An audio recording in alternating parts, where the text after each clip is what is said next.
So if you could spend some time now while I'm getting all my things ready to ask yourself the question, what is it about Pesach that you would like to be enlightened about? And I'll ask the same question and we'll see what comes down for us, okay? All right, let's do that quietly. L'chaim, l'chaim.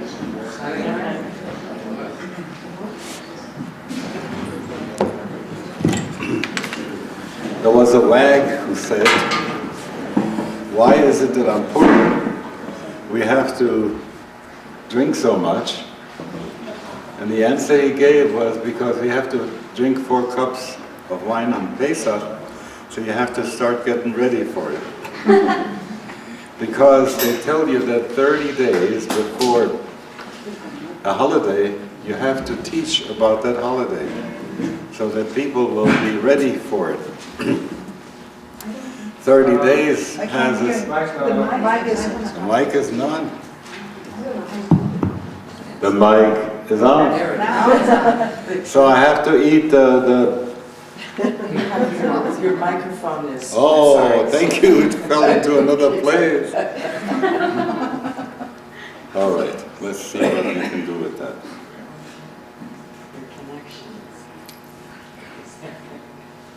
Thank you for helping me with that. It doesn't want to do it. Okay, just another moment.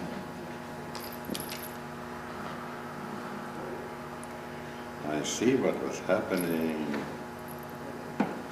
Civil nicht. All right, here we go.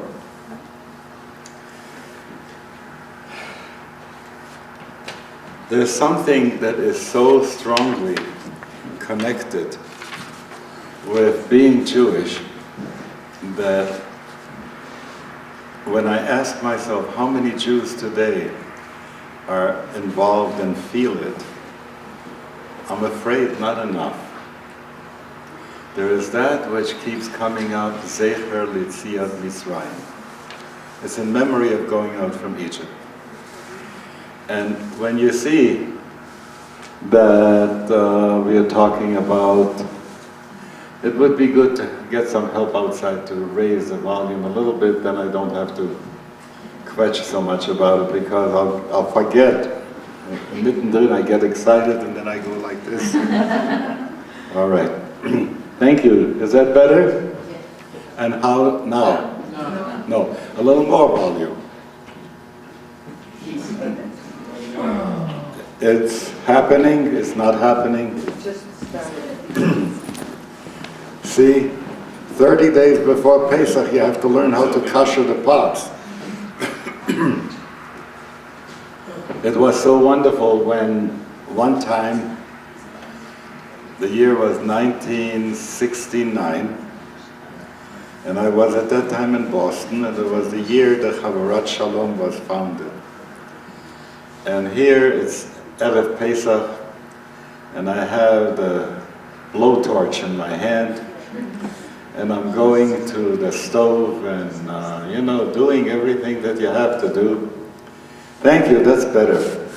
And Art Green came up to borrow the blowtorch. And I'm verschwitzt with an apron and, doing all the stuff that you have to do before Pesach. And he says to me, aren't the two of us radical theologians? So how come we do this with a blowtorch? Can I borrow the blowtorch? So the wonderful thing is that no matter what, when it comes to Pesach, we all get to be from somehow, more from than the rest of the year. At least I would hope so. Among those people who a whole year might not be so careful about things, but on Pesach we used to have a custom that you don't demand of someone to eat in your house.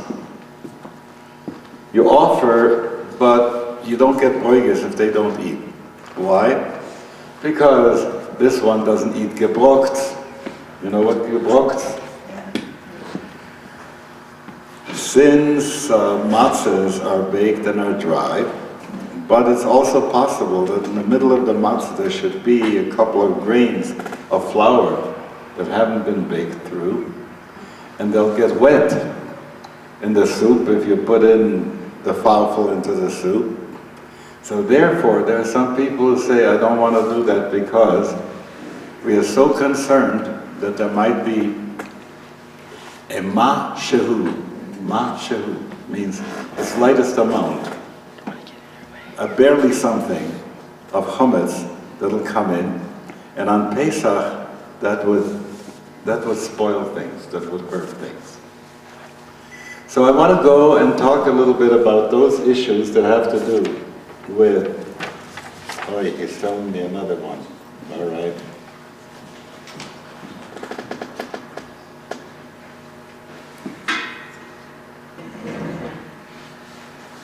So that on Pesach we are involved with preparations and doing the kinds of things that a whole year we wouldn't push so hard. And that's strange because on Hanukkah, we all have become very super duper observant. Let me spell that one out. It says that on Hanukkah, Ner Ishu Beto, one person, one family, one candle. That's enough. Each night, one candle out. Then it goes on and says Mehadrin. If you are more careful, Mahadir means you make it more beautiful. And that has to do because Hanukkah is a holiday that has to do with Hod, which is the divine attribute of beauty. And so the people who are doing that, so they go up a little bit more, and each person lights a candle. Mehadrin, Minha Mehadrin, if you're a super Mehadrin, then you light from 1 to 8 candles, and it depends whether you are with Hillel or with Shammai. If you're with Hillel, you begin with 1 and you go up to 8.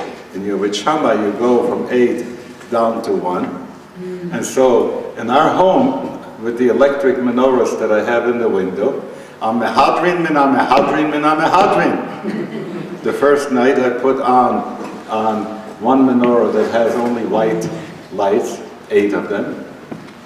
And the one that has the colored lights, I put on 1. The second night I take off from the white lights, 1, and put on 2 on the other one. So that they're always, I follow both Hillel and Shammai.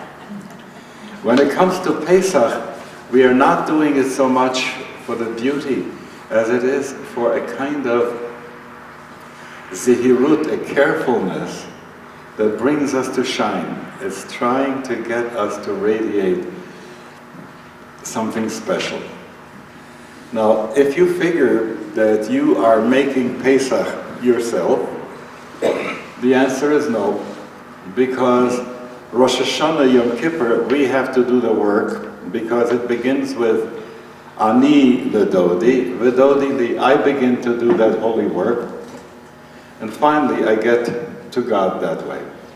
But Pesach is Dodi Li Va'ani Lo, my beloved is mine. In other words, for those guys who were in Egypt, who were treading clay and making bricks for Pharaoh, you couldn't say that they had very great spiritual attainment at that point.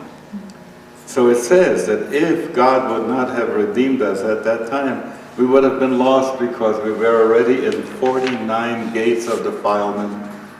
And if you go to one more, into the 50th gate of defilement, it's like you can't fix it anymore. It needs to be destroyed. So God yanked us out from Egypt that last minute, and that's the way it's being described. There are all kinds of wonderful questions that come up, but I want to go back to the issue of the Exodus from Egypt. Remember, a while ago I was dealing with the issue how our dream has been shattered lately. We used to be able to speak of that underneath anything conscious that we did, there was a very important Jewish dream that we dreamt together. And the dream had a beginning with Abraham, and it had an end with the Messiah. And in between there was all that stuff that that happened and that was yet to happen. And Christian theologians like to use a good word for that. They say Heilsgeschichte, a history of salvation. That's to say, if you check through what has happened, you realize that divine providence has taken us from one place and taken us to where we are now, and will take us yet to other places that are greater and better. And that thing that gets us out from where we were before into a new birth, if you will, into a new place, just like spring is happening. You drive around and you see all the trees are dressing themselves in this beautiful, gorgeous garment of blossoms now. And there is like a resurrection taking place. And so if you go to the place where every year the cycle of holy days is to take us, it takes us into a time cycle that's called in ilo tempore time. That's to say, it is a spiritual time, it is organic time, it is not commodity time as such. In commodity time, this year Pesach is late. Rosh Hashanah Yom Kippur is going to come out in October this year, because we had to sort of make sure that we don't do a Ramadan on ourselves, you know, like the Muslim calendar is always 11 days behind, and so it recycles backward, whereas ours gets from time to time adjusted so that the solar and lunar calendar don't get out of whack. So Pesach is to take us into the vernal equinox and the full moon around of that.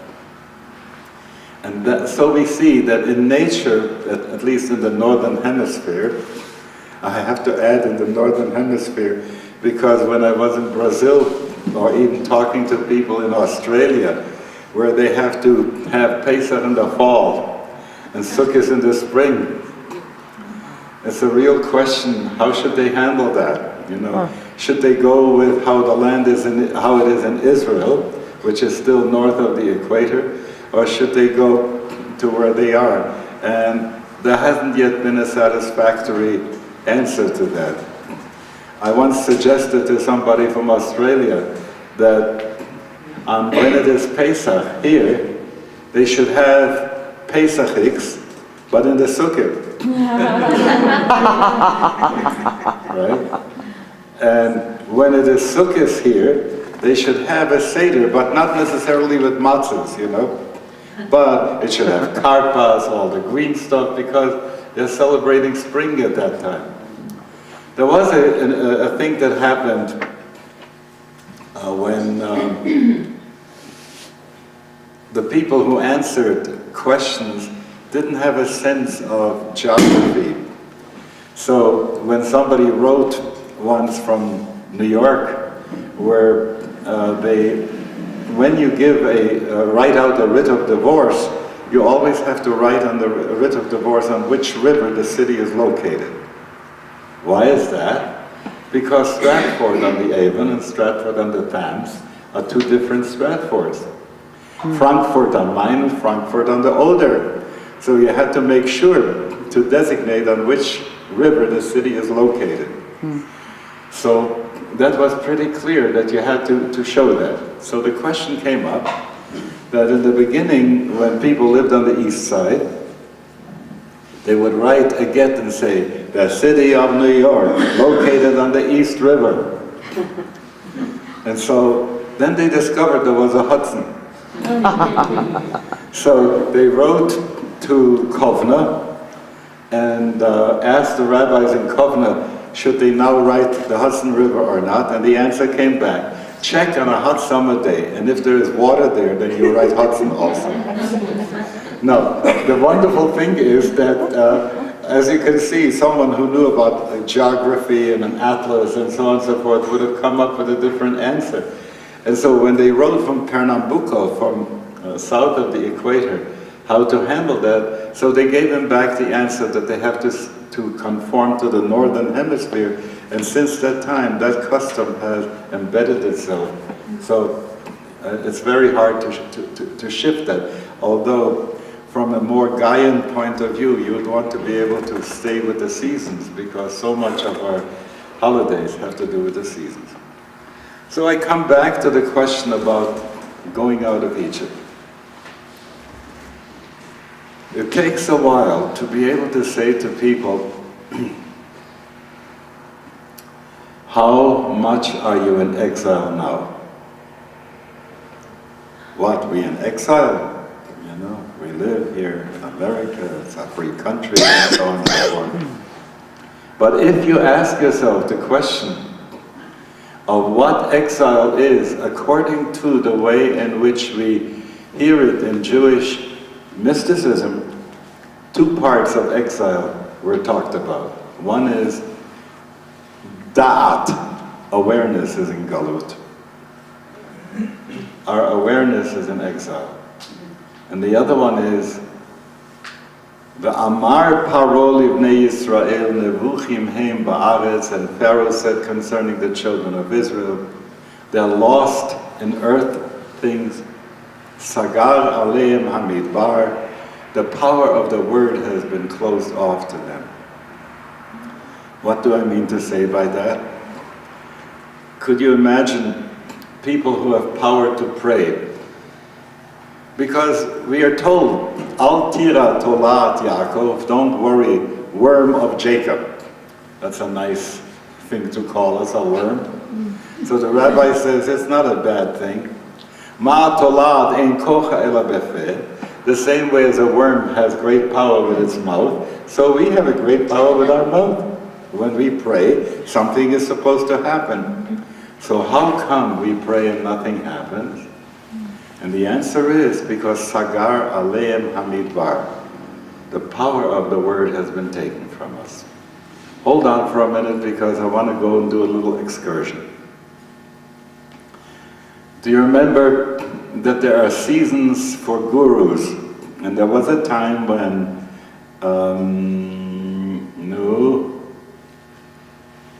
no, that's so funny, it doesn't want to come right now. Forum?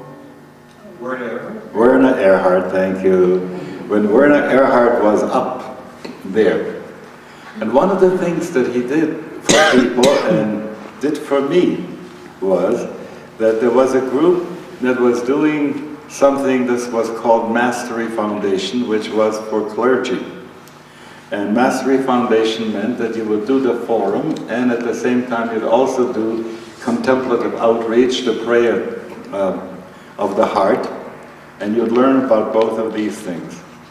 And there I was, and for years I've been just worrying about this business about spiritual eldering, but I hadn't yet made it a reality. And Werner Erhard was saying, the trouble with us today is that we use words journalistically. He liked to say languaging, you know, how do you language this thing? And he pointed out that when somebody would say, I give you my word, that meant something. And yet we see today how they put a spin on words and the words don't hold and so on and so forth. So you could say that for where we are today, Sagar Aleim Hamidbar, the power of the word has been closed off. When Werner Erhard got us to take the space again to say that, yes, I'd like to have my word back. And he had every one of us there get up and make a statement saying, what is it that I intend to do, and give a word with that. That's when I first spoke about spiritual eldering, sort of out loud. And it became a reality. So you see, Baruch She'amar v'haya ha'olam, blessed is the person who speaks and there is a world being created. Blessed be God who speaks and the world is created. So you see how important it is to get our word back. So what is it that will bring our word back? So let me weave this in. It has to do with the word Haggadah, with the telling of the story, and we'll get around to that in a moment.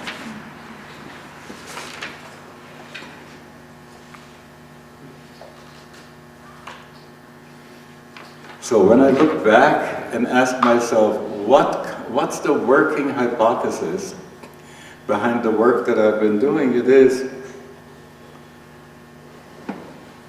I want people to see Judaism as a real vital option.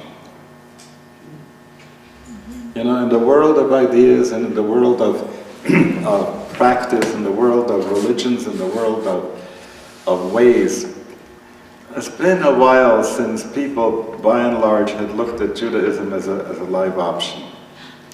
Yesterday I had an opportunity to speak for the co-op, the Boulder co-op, at the meeting that Elephant set up. And the joy that I had was that when I got through, people were able to look at Judaism that this is a possible option. That this is a spiritual option, that there is a way to live that.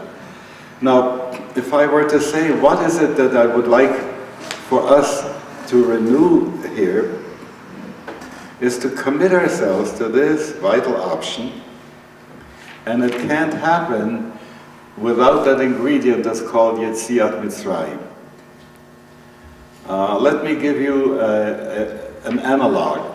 If someone were to come and say, Christianity is an option for you, it would be necessary to say, why is it an option? Because unless you embrace that option, you're not saved. Got that? In that system, unless you embrace that option, you're not saved. What is our situation? Unless you go out of Egypt, you will not be able to accept the Torah. You hear that? That there is an element about our connection with the living God that doesn't quite happen unless we experience a kind of liberation. Now, what's that liberation that we need to have? It's clear if you say that here we were in Egypt and we had to work so hard. When Israel was in Egypt land, let my people go. They worked so hard they could not stand. Let my people go. Go down, Moses, way down in Egypt land. Tell old Pharaoh to let my people go. Do you remember Paul Robeson? Oh. Yeah. He was a tzaddik. They didn't like the fact that he had leftist leanings, yeah? But when he came to Moscow once and he sang a Yiddish song over the objections of his host, what a wonderful thing that was. And when he would sing this song, you'd have a sense of, go down Moses, tell old Pharaoh. So there is that thing that we were enslaved there, and I don't know whether you can understand this. Someone asked me a question about, was there anything in my life that serves for me as a model of how terrible it was to be in Egypt, okay? So here I was in this camp. It was a internment camp. Can't quite say concentration camp, they didn't use those words. It was in France. Half of France had fallen to the Germans. There was the other half that was known as unoccupied France. And there, we who had become refugees coming in from Germany, Austria, Germany, the French, who looked at us like behemoths, sometimes we, the Americans, do the same thing too. Just because we come from the enemy territory, so we are enemy aliens, and they have to put us into a camp. So here we were, and there was the commander of the camp who was a real busted nut. The kind of person, he had been in private life a principal of a school, and he dealt with the people like a reform school. Every day we had to go into work detail.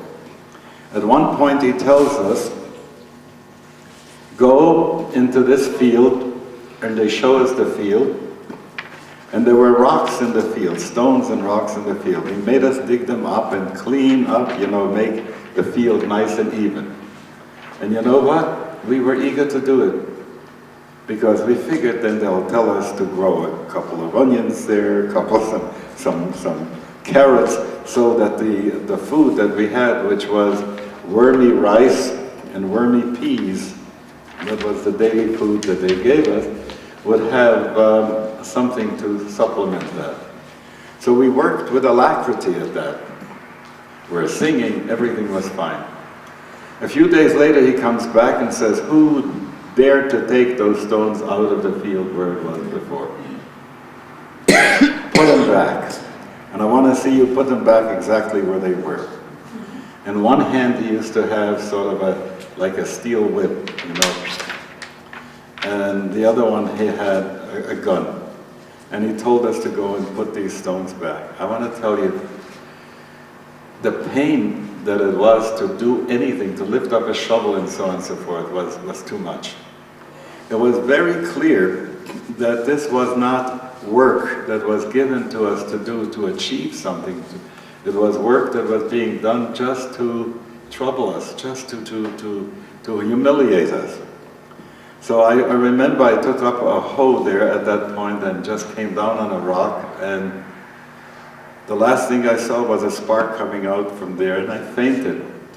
They didn't even let my dad come and bring me some water.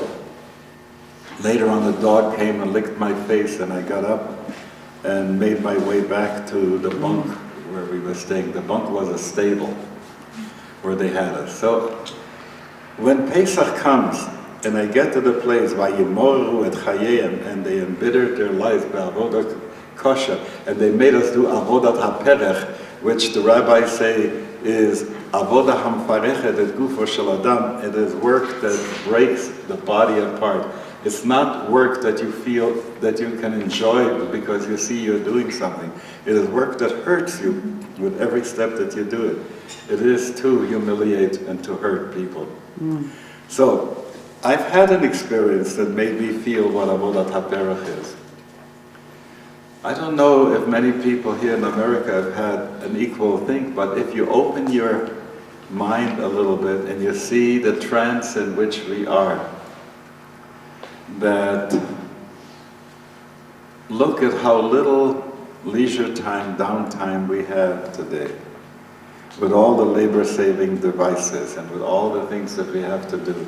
When is there a time when we can pamper our souls, when we can take things? If it wouldn't be for Shabbos, you know, what would we do? We are constantly on the go. And from a physiological point of view, what would you say? You would say if you are always in fight and flight, if you're always in the sympathetic nervous system and you never have a chance to go to the parasympathetic nervous system, it's going to burn you up. And in fact, this is where we are. So the thing that frees us every year is to be able to say, Pesach is coming, and at least during the time that I'll celebrate the Seder, I will give myself the permission to say that I don't have to go on that, what's the word, treadmill, and keep on racing. I don't have to do that. The funny thing is that before Pesach, we are on the treadmill. Oy, Gir, hurry, do this, do that, get it all together. Will we have time? I remember one time I was in Fall River, Massachusetts, and I didn't sleep the night before Pesach because we had to get Pesach in, and we had guests at the Seder, and I fell asleep. And I couldn't help it because it was so. So here you see that before Pesach we work very hard. So Reb Levi Yitzchak of Berdichev, of whom I always like to tell some stories because he so loved us that he always spoke to God about how we deserve to be treated better. And he says, one year he's trying to blow shofar and sie geht nicht, you know. Sie geht nicht. Barely he gets the shofar out, and then he says, dear God, there's a prayer that gets said after you blow shofar. It says, may the angels that I've created with my kashrak is an abbreviation of tekiah, shvarim tuah tekiah. If the angels that I've created with my kashrak are weak, please add to it the angels that the people on Pesach create by kratzen, roben, shoppen, and kashern, by all the work that they do to get Pesach in, because these are robust, real strong angels. So you have a sense that we are working very, very hard before Pesach to get Pesach in. But you know what? If you start looking at the sense that we have, the satisfaction that we get, I don't know, who in your family does the horseradish? You do. So that is, how should I say, it's tear gas. You work on that and so on. And still, I volunteer for doing that because somehow there's a feeling that if there's anything macho about me, I want to show it in making the horseradish happen for Pesach, right? So you see that in all these preparations we go through, there's a sense of we are doing this because nobody forces us. We are doing it because we want to. And so we create a table, and each time we look at a table that we are setting, and the places that we set for people to come and join us, the joy that we have there is great. We are doing it for ourselves and not for Pharaoh, okay? No.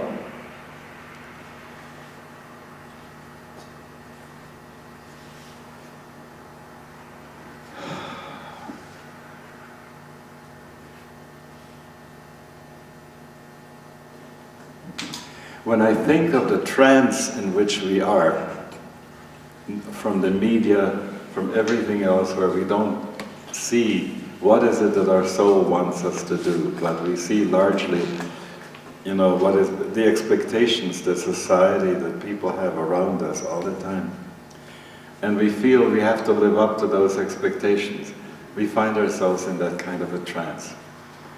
Sometimes you wake up from that trance, but most of the time we don't wake up from that trance. So it is really an important thing to recognize that we don't have the da'at, that awareness, that our awareness is in exile. When I'm involved in conversations with people from other faiths, from other religions, I like to point out that they all believe somehow that we are in exile, in a certain kind of galut.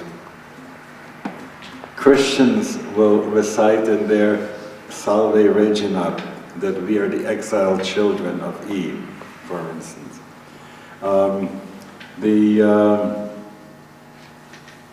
Buddhists will say that this world in which we are is not, it's nicht kein Yom Tov, you know. I like to use the words of Sylvia Burstein when she is talking about, how would you say in Yiddish what the Buddhists believe? Alle Menschen dürfen sterben, alle Menschen haben Zorges, and kein Shum Sach bleibt nicht wie es ist. Everything changes, right? So she has it down in Yiddish, and you get a sense of what those changes really are. When you ask Sufis, Muslims, they're going to tell you there is dunya and there is akhir. There is what's here right in front of us, and that's Golus, and then what is to come yet. And so all of us have a sense that there is a better way and a better situation. For us, it's really important to recognize when Pesach comes that we have to wake up to the amount of Golus that we are in at this point. Now, if you listen to Hasidic masters, they'll tell you who is in Golus, because our bodies seem to be pretty comfortable, especially here in America. But when you ask that which is the spark of our soul, that Nefesh Elokis, that part which is a part of the living God, and you ask, where is that? When was that last time able to do what it needs to do, what it wants to do? And we find it isn't so good. So we come, when Pesach comes, we want to renew this thing about the going out of Egypt. Now let's take a look at the word Egypt in Hebrew. The word is Mitzrayim. Any ayim ending means dual. Shinayim, dual teeth. Einayim, dual eyes. Raglayim, dual legs. So Mitzrayim is dual narrows. Why is that called Mitzrayim? And in Arabic is Musa, for the same reason. Because in the valley of the Nile, which overflows when the snows melt, there is fertility, and the rest of the land is barren there. So where do people live? Alongside of the narrow place of the Nile. And that's the reason why they call it Mitzrayim. Now take this a little bit wider, and you see that we are all of us, we don't have the kind of freedom that we want to have because we are kept in narrows. We can't get out of them. So there is a wonderful Hasidic interpretation that comes from the Strettener Rebbe, who was, and you really have to dig this in the Galiciana style. I think that I'm doing it mostly for you. Vayhi bachzi halalu. She's gewesen inmitten of the Nacht. Halayla is a palindrome. It goes Hey Lamed Yud Lamed Hey. Vayhi bachzi halayla. When he split halayla into two, there was 35 on this side, 35 on the other side. Hoisias b'nei Yisrael. It took the Yidale out from the middle. Get that? It's a little bit, if this was too esoteric for you, it talks like this. There's 70 nations in the world, and 35 on this side, 35 on that side, the narrows, and in between was the Yud, the children of Israel. So God split them into two to pull us out from there, okay? It was, how would I say, it's a kind of interpretation that gives me a chuckle on the inside, you know, like how he caught that thing. So, because it's visible, you can see the Hal on this side, La on the other side, and the Yud in the middle. Okay. Now, when they tell us when did it happen, it happened at midnight.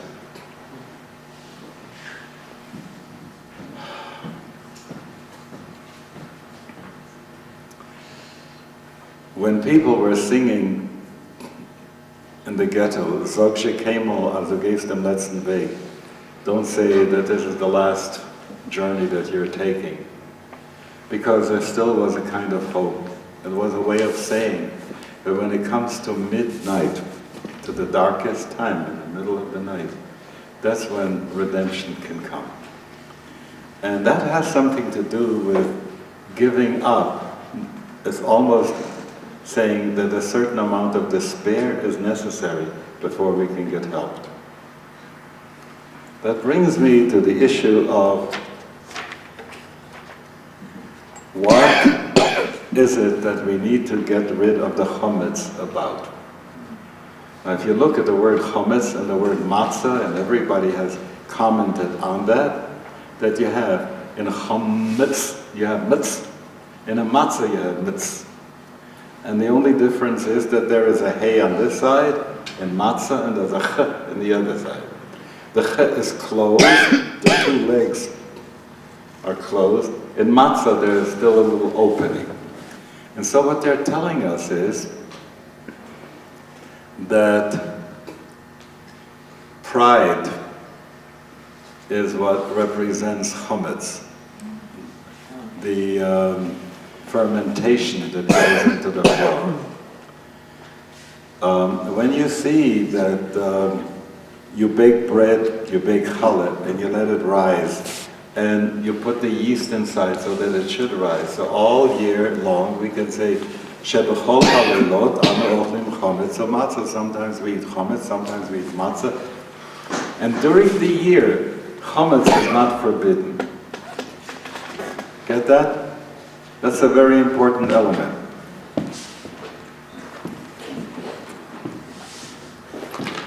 Can I give you a something?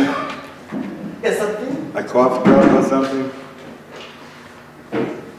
Ooh, is it a cough drop with a It's bracha in it? it's not, it's just a cool mint, but it'll help. Oh, on the no throat. bracha in it? There is if it comes from you. Okay. So when you ask the question about what is it about chometz a whole year, you would say nothing wrong about chometz. Chometz is fine a whole year, but not on Pesach. When people say to me, and you heard me say that before, we have to get rid of our ego, then I always say, wait a minute, let me hold on to my wallet. Because I need my ego around, but the ego is a good manager and it's not a good boss. So during the year, when somebody says, give up your ego, if you've ever been involved in doing psychotherapy for others, some people come in, they don't have an ego to begin with to give up. They haven't built enough of a personality for themselves so that you can say, give up your personality. So it's necessary to have a certain amount of chometz about yourself a whole year. But when it comes for Pesach, we don't want that to be. What does that mean? If I were to use the language that Mary Baker Eddy used to use, I would say, man's, how does it go? God's opportunities, man's, how does it go? When we can't do it right, then God steps in, when we give up. And there is an element that unless you get to the place that you say, I surrender, I really cannot do this anymore, that which has to come and bail us out can't come in. So Pesach is a place where we want to get back to that almost childhood place. I remember when I came to visit my Rebbe, Rabbi Yosef Yitzchak of Lubavitch, and here came the Seder night, and he would say the 4 questions, and he would begin, Tat, ich will dir fragen, die 4 kashes. He would say, address God, I want to ask you the 4 questions. You get the sense that way in which Kan haben shoel ma, here is where the child addresses the father and says, what is this all about? And there's this wonderful teaching that says that, what does matzah do? It quotes the Talmud and says, Ein hatinok yochol likrot abba ad sheyitom tam dagan. A child cannot call out for daddy until it has eaten of wheat. And so they say that our relationship with God, as being children of God, is such a very important part of that. And if you want to nurture that, you have to eat matzah. That matzah is mechla de mehemenuta, it is the bread of faith. And if I were to say, once a year I have to stoke up on faith, so how do I do it? By eating matzah. So you can see why people would say, for the first few bites of matzah, I don't want to just have manasheves here, I want to have shmureh matzah. I want to have matzah that was baked l'shem matzah's mitzvah, that was baked for the same, so that you can fulfill the mitzvah with them. And when you eat that, you go inside of yourself at this point and eat it in silence. The first night, the Zohar puts it, we are eating mechla de mehemenuta, we are feeding our faith for the year. And the second night, mechla da asuta, it is the food of healing. Because it is said, Kol ha-machla shasamti b'Mitzrayim lo asim alecha ki ani Hashem rofecha. For all the disease that I have put on Egypt, I will not put it on you. I am God, your healer. So if we want to have that healing, we eat of that matzah. So Reb Shneur Zalman of Ladi had this custom that whatever was left over of the afikoman and the matzah's mitzvah, he would give it to the person who was the local healer, who would grind it up. I don't know if you remember a broshik. Way back before Alka-Seltzer became, oh yes. Yeah, you had them in little pieces of paper that you folded over. I forgot what they called it, but I remember when I first came to America, you still could get them in drugstores. Sedlitz powder. Pardon? Sedlitz powder. Okay. At any rate, when you opened those papers up and you swallowed the powder or you put it into the water or something like this, and that's what did it. He would also leave the leftovers of wine to him, and so if he needed to give a leffel, of medicine that you drink, he would give the leftovers of wine. If he would need a little bit of a powder, he would give the ground matzah, and sometimes you need to smear something on, he would mix up the wine and the powder of the matzah, and he would give it to the people. Now, the wonderful thing is, if you have enough faith, you can believe in that placebo, if you will, and the effect of healing of that. And so all the stories go how many people were healed just because of that.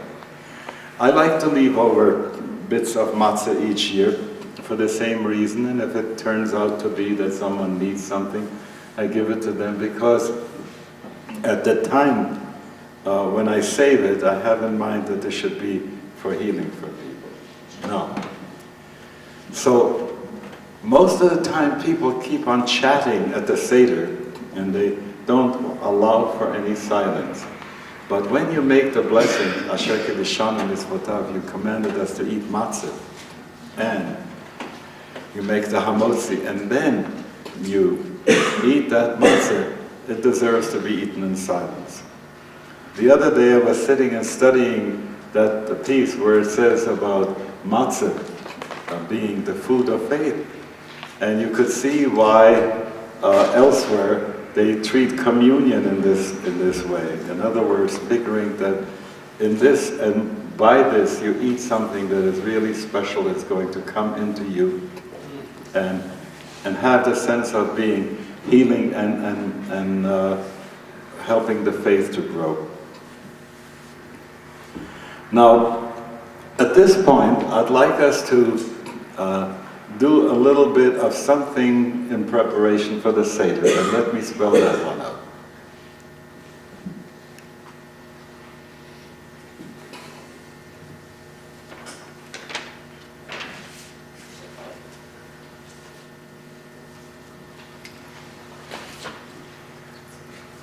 Do you remember this? The Maxwell House Haggadah. How many people have been bored stiff by this Maxwell House Haggadah, year after year after year, reading through, but there were really 250 plagues, 500 plagues.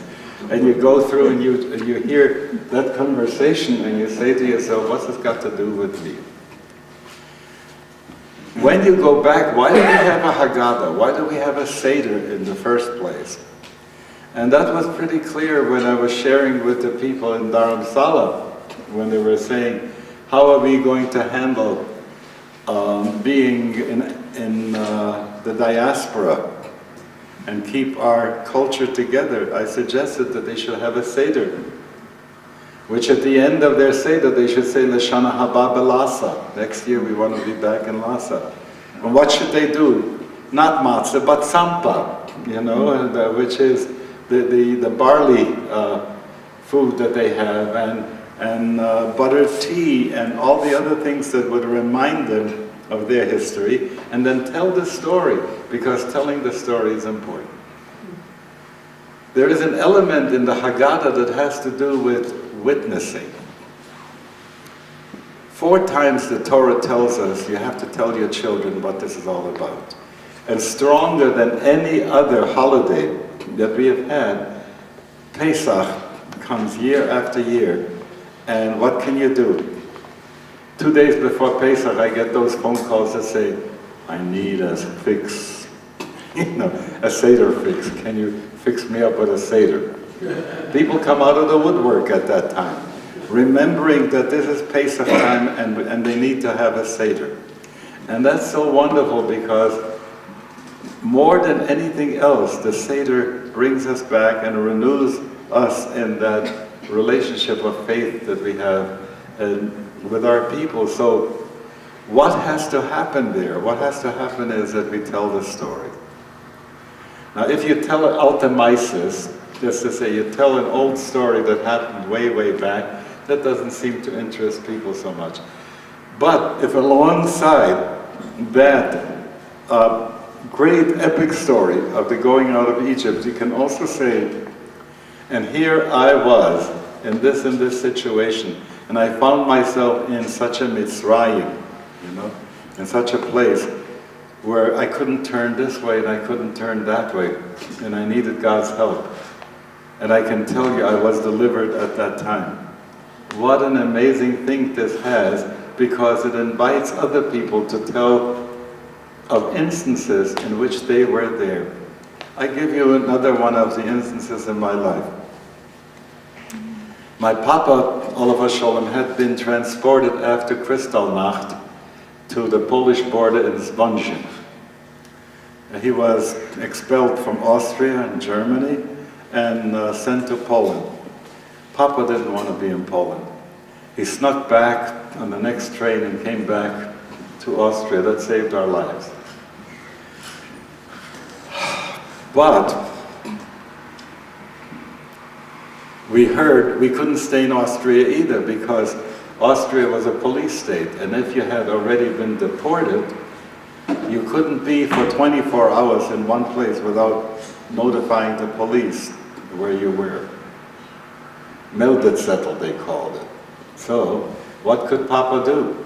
So we were looking for a way of being able to get out of Germany to save our lives. So there was a rumor around that if you go to Cologne and you pay there 1,000 mark per person, a smuggler would come and meet you and take you across.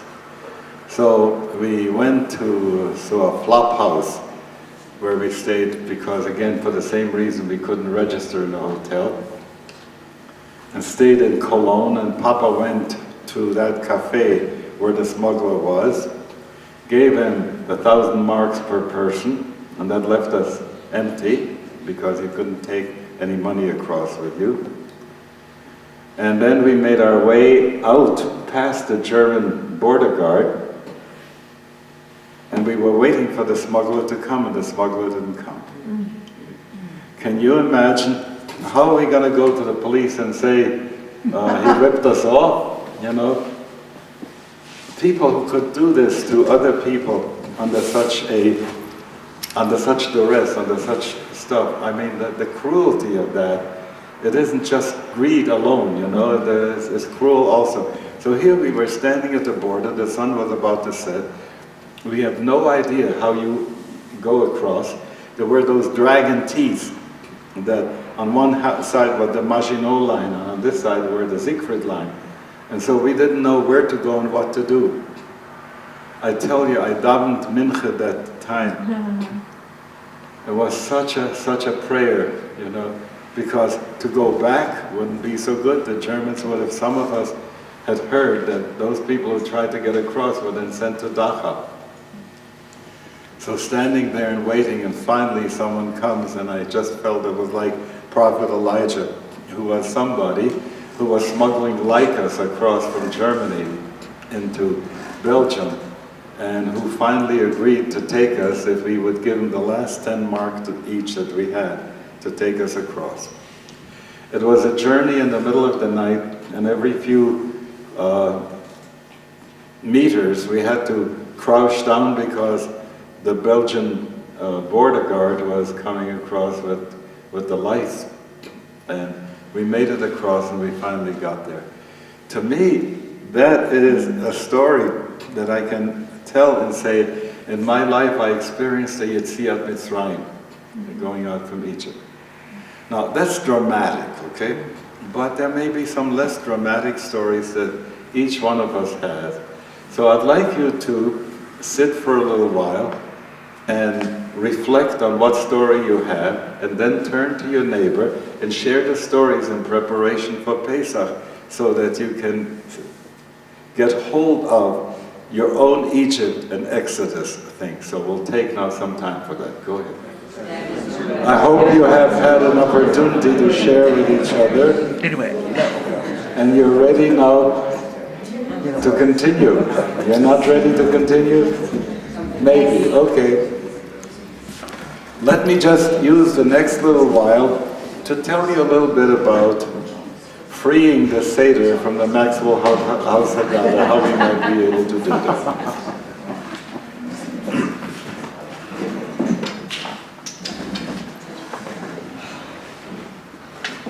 If you have never baked your own matzah, it's a pity, because there's such a wonderful smell when you bake the matzah fresh. I used to have 2 mills, hand mills, as it describes the handmaiden in Egypt who was working that mill. So we were working that mill. We bought the wheat berries, looked them over, picked them out to make sure that there wasn't a sprouted one among them, and then put them through the mill, took that flour with water that we had prepared the night before so it could all settle down. The reason for that on a simple level was because people would go to the river. Imagine if you had to go to Boulder Creek and draw water. Yuck. Oh. Well, but what would you do before you had chlorinated water? Chlorinated water is also not so good. I agree. Right? So nowadays you can get distilled water, you can get osmosis water, you can get all kinds of water, you can get Evian water, you can get water from all kinds of places. But then it meant that people would go to the river and draw the water there, and then let it stand overnight so that all the sediment would settle down, and then they would have water to bake the matzahs in. And that was called Ma'im Shelanu, the water that spent the night, but it has a pun in it. Oh. It's our water, And we would take that water and bake the matzah with. So we had to figure out exactly how much water to put in so that the dough would be hard enough to roll out and not so soft, that it would not make matzahs. On the other hand, it was too hard, then you would never be able to make the matzahs thin enough that you could bite them. I wanted to be a chochem, so I also got rye berries. And so we baked rye matzahs, but we didn't put in caraway seeds, and it was much harder. If even in rye bread, you use some wheat to mix it in. So here we bake the matzahs that way. In Philadelphia, it wasn't too hard to find dandelion greens, growing in the wild. And they also had some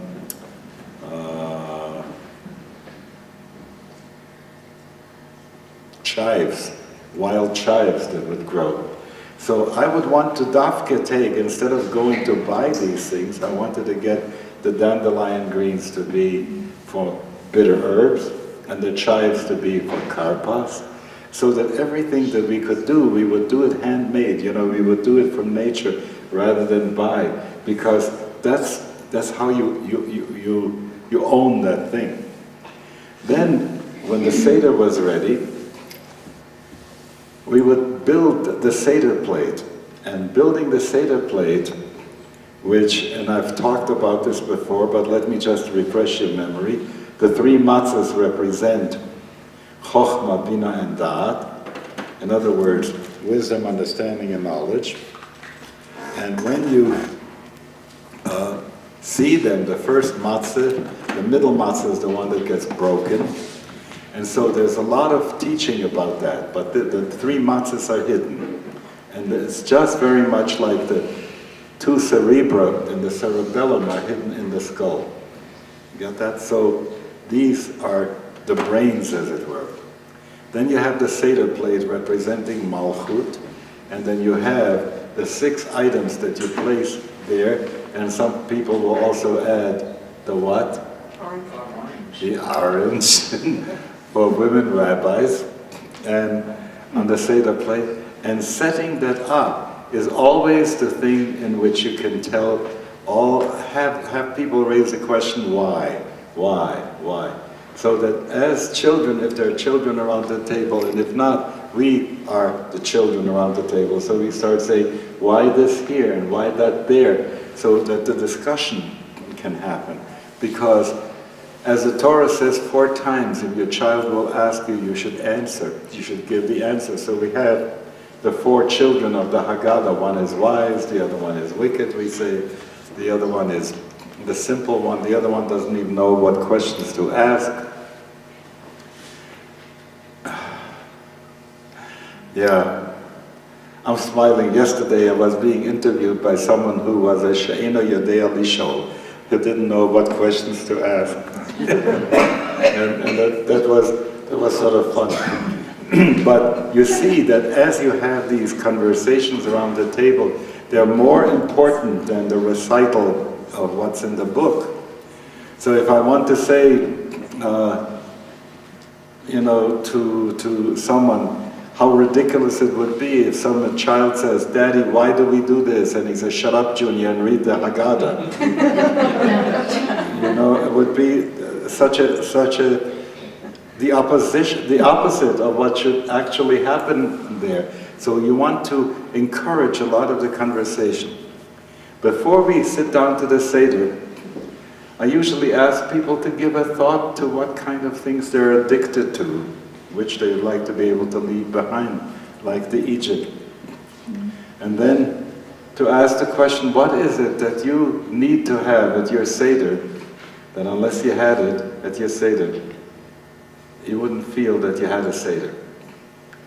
Now for one person that might be a song, for another person it might be a certain conversation, for another person it would be just to do something with the matzah and with the wine that they are used to.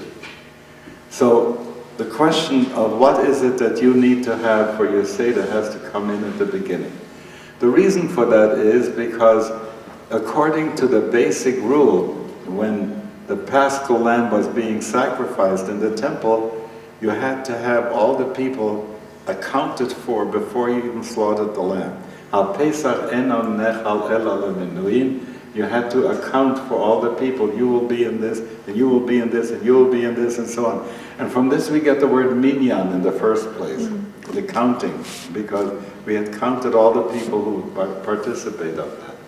So if you get your participants to be there and to share what it is that they need to have to happen on the Seder, that's a wonderful thing. I don't want you to forget, look around over here, and you see the cups that are here, the 4 cups. Do you see the letters of the divine name that are in there? Yud, He, Vav, He, for the 4 cups of the wine. And the first one for the Kiddush represents the Yud, because you begin on the top. And then the second one on which you tell the story is for the He. Then you eat your dinner. And then comes the Vav, the celebration. You thank God for the food, you give thanks, giving thanks. How do you say thank you in Greek? Evcharisto. Huh?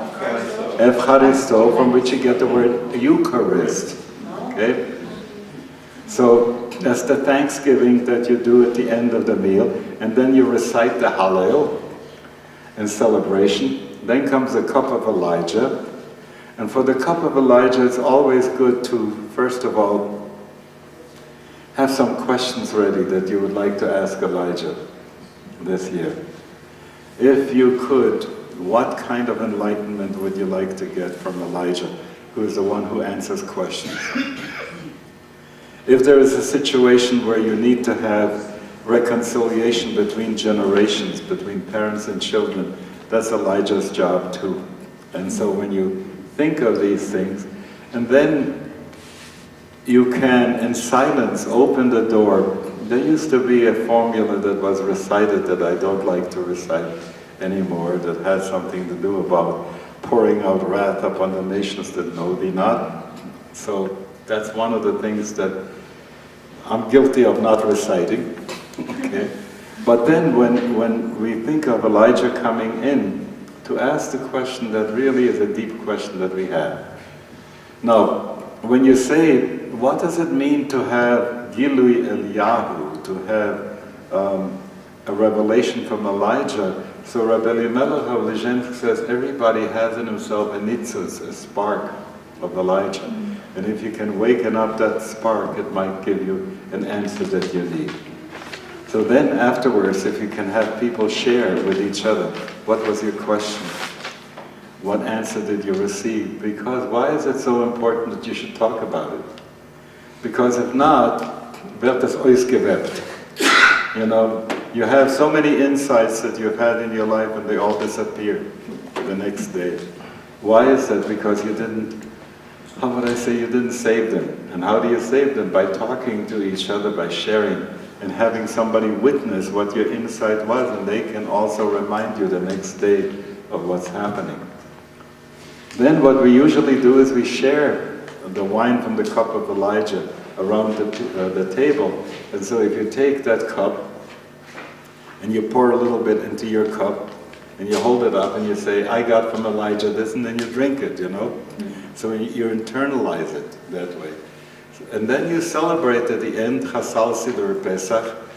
And if there's still some people around at that time at the Seder who haven't yet disappeared or gone to sleep or something like this, I remember the greatest joy I would have is after we sang Chad Gadya at the end, that we would dance around the table to L'Shana Haba B'Yerushalayim Chasal Siddur Pesach. We have completed it.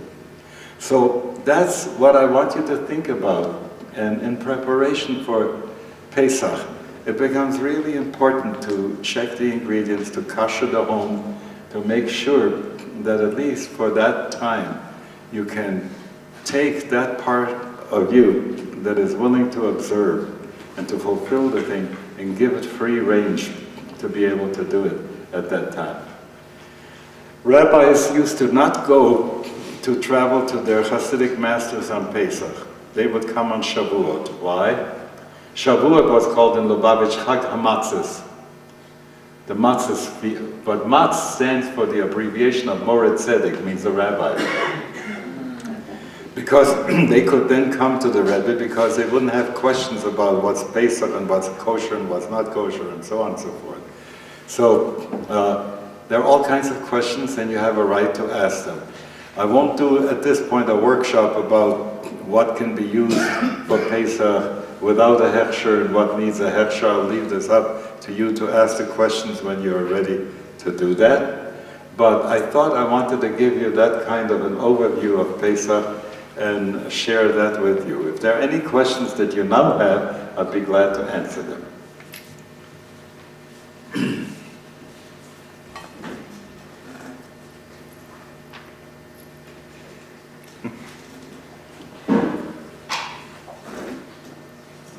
Please.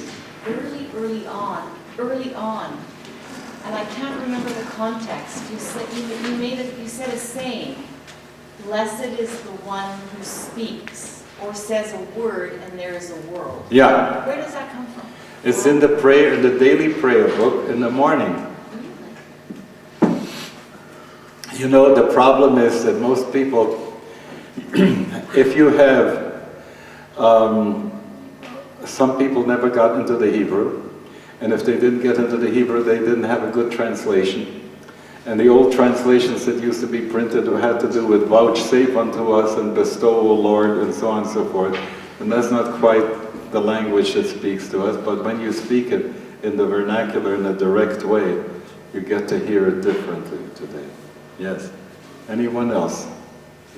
Can you tell the Shpola Zeta story? Pardon? Can you tell the Shpola Zeta story? Which one? Hannah ben Joel, the Tatakunt.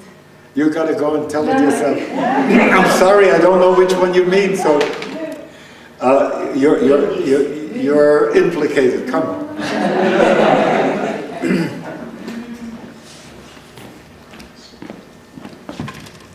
There was a great Hasidic Rebbe, the Shpola Zeta, and one time I forgot the exact details, but something like his child came home from school before Pesach, and he asked him, did your teacher tell you the order of the Seder? And he said, yes. And how did he start? And he said, oh, he just started with Kadesh, with making Kiddush. And he said, no, that's not the right way. I think I have to send you to a different teacher.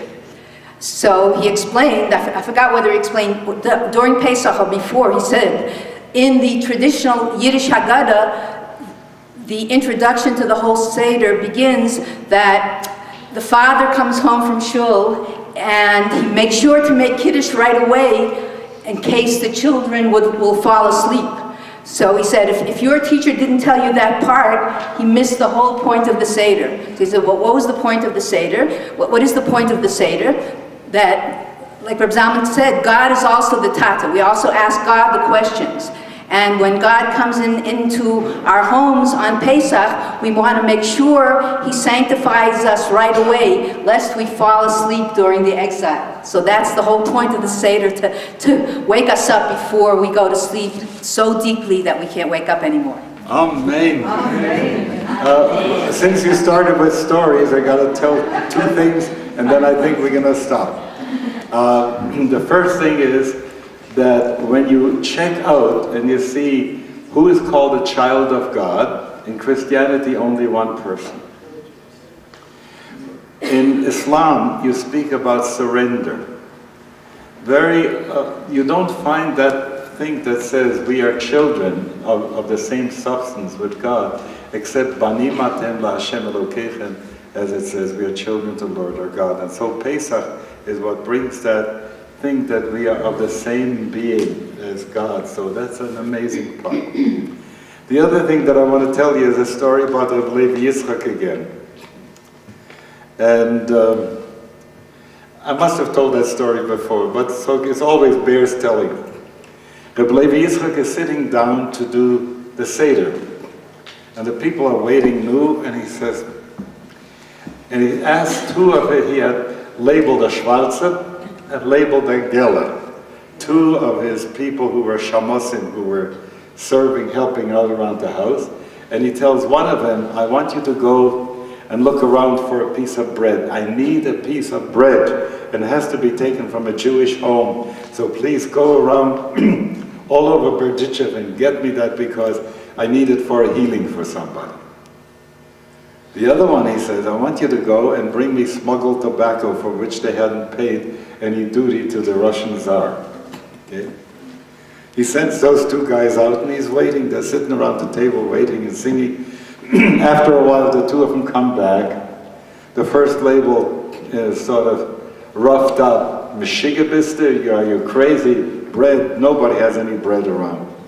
The other one comes in with several helpers bringing tobacco that was smuggled. So the Levi Yitzchak says, dear God, the Russian Tsar, every few hundred feet, he has another guy on the border who's watching, with orders to shoot first and ask questions later, and take a look what they smuggled in here. You don't have a single sheriff around to tell people, to check on people's homes if they have chametz or not, and we couldn't find a single piece. So I'd like to hope that in your home too, there won't be a single piece this Pesach. HaKoshem V'Lecha Pesach to you.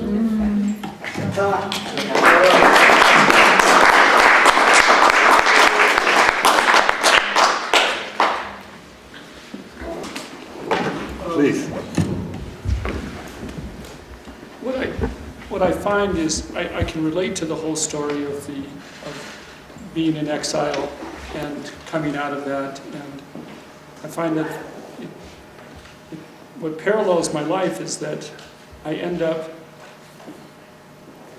doing the same thing every year, the same way. I mean, it's like there was, escape from Egypt, and my initial impression is that, okay, you're done. You get across the Red Sea, and then you're to the Promised Land, and yet every year or every day or every week I end up rehashing the same slavery that I'm in every day, even if I make the leap and get some salvation, I slip back. So there are two answers. One, I need your help. Do you remember the story about the man who was saying, dancing with Shana Bo, and the neighbors would come and look inside and say, the guy's doing the same thing year after year? No? I think the Hoshatan Rebbe told that story, and I wish I could remember it in all clarity, because some people were making fun. Each year you say you're going out of Egypt, and you're still in the same soup. So that's